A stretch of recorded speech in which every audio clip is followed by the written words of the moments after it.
Welcome. Yesterday's NBA news is here as always from the 7th of July. As well, there was little to no movement in the NBA, so we'll also dive into the Olympics. And it will be a shorter episode probably, or episode, a video. As first of all, Lauri Markkanen update is that there is growing skepticism league-wide that he will actually be traded. Well, which makes sense. Danny Ainge, right, is just weird at his job. Let me put it that way. I really feel like he's been doing a poor job with Utah. Honestly, it just feels stupid. Yeah, I'm gonna say it just feels stupid. What the hell's going on in Utah? Um, but at the end of the day, can't fault him for wanting to extend Laurie when he became the player he is there. But at the same time, it feels like the direction that the Utah Jazz are going in just is all over the place and weird. But I don't care. It's Utah. Fuck Utah. Okay, I'm sorry to the Utah guys, but fuck Utah. Okay. Then we have some unrestricted free agents happening. JD Davidson is becoming an unrestricted free agent because the Celtics did not extend a qualifying offer to him. He played with their G League team. Isaiah Mobley becoming an unrestricted free agent because he played with the Cavaliers G League team last year's second round picks. Him and Davidson both gone. Udoka Azubuike becoming an unrestricted free agent after the Suns did not extend the qualifying offer for him. He's been in the league for like 3 years or something. Ty Washington, I'm pretty sure he was drafted last season also, or the year, even 2 years maybe ago. He becomes an unrestricted free agent after the Bucks do not extend a qualifying offer to him. Isaiah Wong becomes an unrestricted free agent after the Pacers do not extend a qualifying offer for him. He was their 55th pick last season, I'm pretty sure, and he's on the Suns G League team and the Summer League team, so that is a chance for him there. And those are the biggest deals of the day. Then we have two rumors, which is that which is about Kyle Kuzma, that the Kings are still interested in Kyle Kuzma after the DeMar deal, and they could do it, right? If they were to trade probably Kevin Huerter with 2 first rounders, they could get it done. The question is it worth it, right? Does that put them over the top? It would be an intriguing move for sure, and it would just signal that they want to go in, but it feels like it would be a weird go in at the end of the day. And Gary Trent Jr., his market has been really quiet, and the Lakers are showing interest in him if would be able uh, to clear the cap space for him. But his market has been just non-existent, which is intriguing. But that just tells you his value world league wide at the end of the day. Now we have to delve into this because this is huge basketball news. Even though I call this the NBA news, it's more basketball news anyway. Which maybe I should include the WNBA in here since I watch it more than more than the summer league. At the end of the day, shout out to the Aces for getting another win. The Storm played a really good game against the Sky. Anyway, whatever. Let's head into the Olympics. I might include them in those in the next time. Yeah, I will probably. Anyway, Olympics. Uh, we have more qualified. Well, the last qualifiers were played. Let's just put it that way. And Spain, Brazil, Greece, and Puerto Rico qualified. Spain beat the Bahamas team that actually had some really good promise. Eric Gordon, DeAndre Ayton, Buddy Hield there. Clay even wanted to play for them. Clay Thompson, that is, and he couldn't. And Spain once again is headed back to the Olympics. They always, used to be a dangerous team, but with the aging core of their team and no new young star to carry them, I'm kind of sad the Bahamas did not make it over them, honestly. Then we have Brazil beating, who was it? They beat the favorites, Latvia, I'm pretty sure. No. Yeah, Latvia. They beat Latvia. Yeah. And that was a surprise because Latvia at home, favorites. They have Davis Bertans. They had a really good World Cup last season. And they get beaten by Brazil. Shout out to Gui Santos.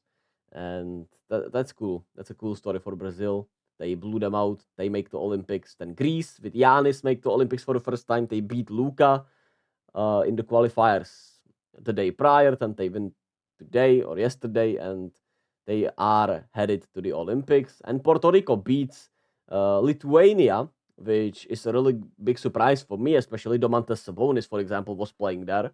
And Lithuania is one of the few countries that, in which basketball is the biggest sport, and they are eliminated before the Olympics, which just is a really surprising development. But shout out to Jose Alvarado for the Puerto Rican squad.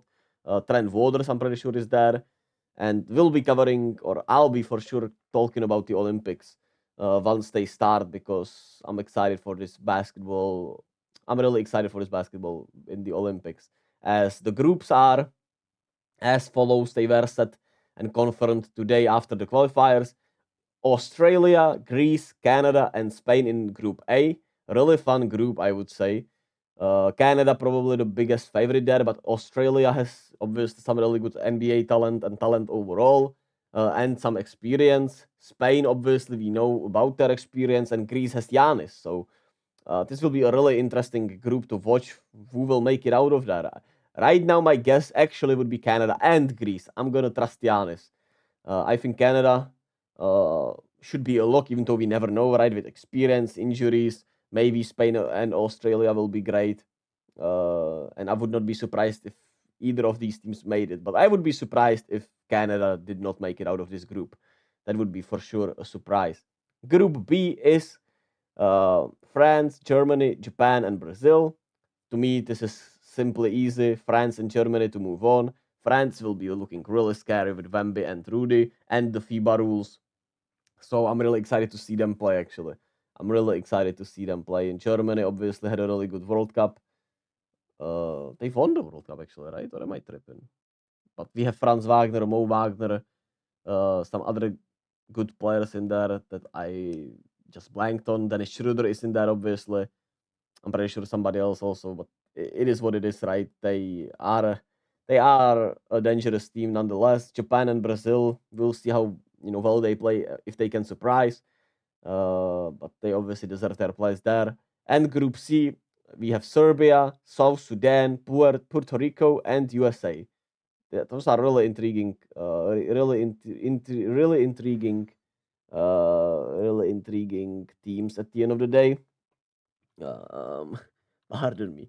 Uh, and USA obviously the biggest favorite. Serbia with Jokic, with Bogdanovic, should be an intriguing match for sure. Even though obviously USA has a stacked team, South Sudan has some intriguing NBA prospects. I'm pretty sure for next year. And Puerto Rico, we just talked about having Jose Alvarado, Trent Waters.